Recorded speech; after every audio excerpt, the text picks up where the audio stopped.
بسم اللہ الرحمن الرحیم. السلام علیکم ورحمۃ اللہ وبرکاتہ. وعلیکم السلام ورحمۃ اللہ وبرکاتہ.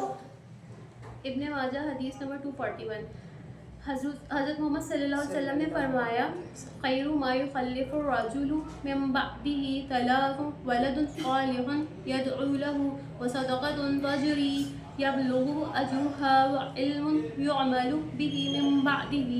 انسان مرنے کے بعد جو کچھ چھوڑ کر مرتا ہے ان میں سے سب سے بہترین چیزیں تین ہیں. کتنی چیزیں ہیں؟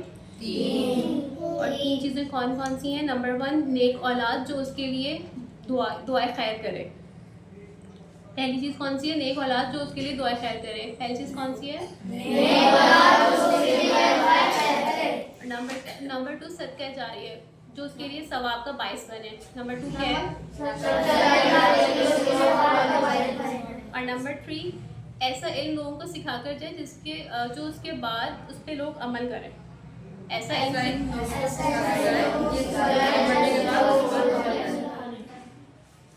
اس حدیث کا مفہوم ایک چھوٹی سی اسٹوری کے تھرو آپ کو سمجھاتی ہوں. اس اسٹوری کے 2 کیریکٹر ہیں. کتنے کیریکٹر ہیں اسٹوری کے؟ 2. ایک کیریکٹر کا نام ہے نواب صاحب اور دوسرے کیریکٹر کا نام ہے میاں صاحب. کیا نام ہے؟ نواب صاحب جو ہیں وہ محلے کے انتہائی معزز شخصیت ہوتی ہیں. یہ صحیح ہے اور بہت زیادہ نیک بزرگ سمجھنے محلے کے ہوتے ہیں. یہ کسی کی کوئی پریشانی یا کسی کے اوپر کوئی مصیبت آ جائے تو اس کی پریشانی دور کرنے کے لیے ہمیشہ جو ہے وہ آگے بڑھ کر حصہ لیتے تھے. اور جیسے کسی محلے کے اندر کسی میاں بیوی کے درمیان ناچاکی بھی ہو جاتی اور بات اگر عدالت بھی پہنچ جاتی تو یہ ان کی صلح صفائی بھی کروا دیتے تھے.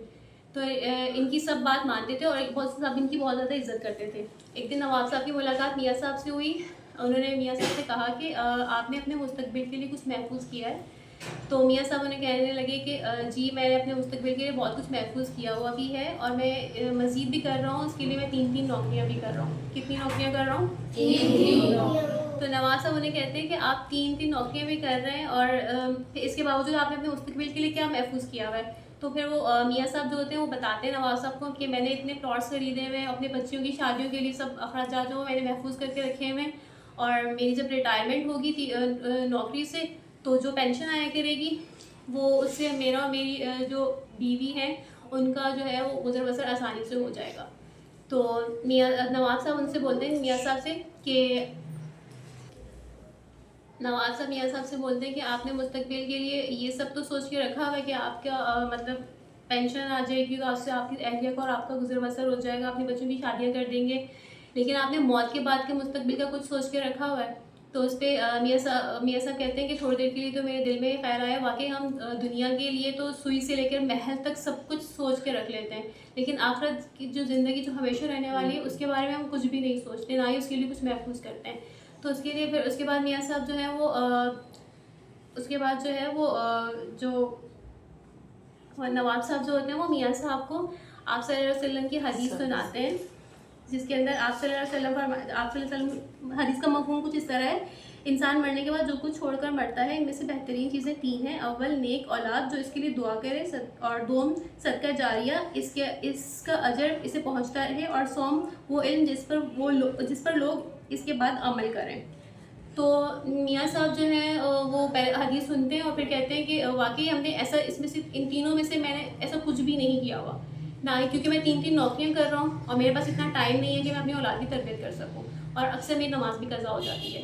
تو اس کے بعد نواب صاحب انہیں سمجھاتے ہیں کہ دیکھیں ہم آخرت کی زندگی ہمیشہ رہنے والی زندگی ہے, ہمیں اس کے لیے اپنے مستقبل محفوظ کرنا چاہیے اور اس کے لیے ہمیں اپنی اولاد کی تربیت اس طرح کرنی چاہیے کہ ہمارے مرنے کے بعد وہ ہمارے لیے دعائیں خیر کریں. اور اگر ہم اسی طرح نوکری کرتے رہیں گے, دنیا میں ہی الجھے رہیں گے تو ہم ان کی اچھی تربیت نہیں کر سکیں گے, اور ہم ان کے لیے کچھ سہولیات تو چھوڑ جائیں گے لیکن اپنے لیے کچھ بھی نہیں لے کے جائیں گے. اور نمبر 2 کچھ ایسا آپ کام کروا دیں جیسے کوئی کنواں وغیرہ کھدوا جائیں یا کسی جگہ کوئی نل کا ایسا لگوا دیں کہ لوگ اس سے اپنی پیاس بجھا سکیں, تو وہ بھی آپ کے لیے صدقہ جاریہ بنے گی. آپ کے مرنے کے بعد اس کے آپ کو ثواب اس کا ملتا رہے گا.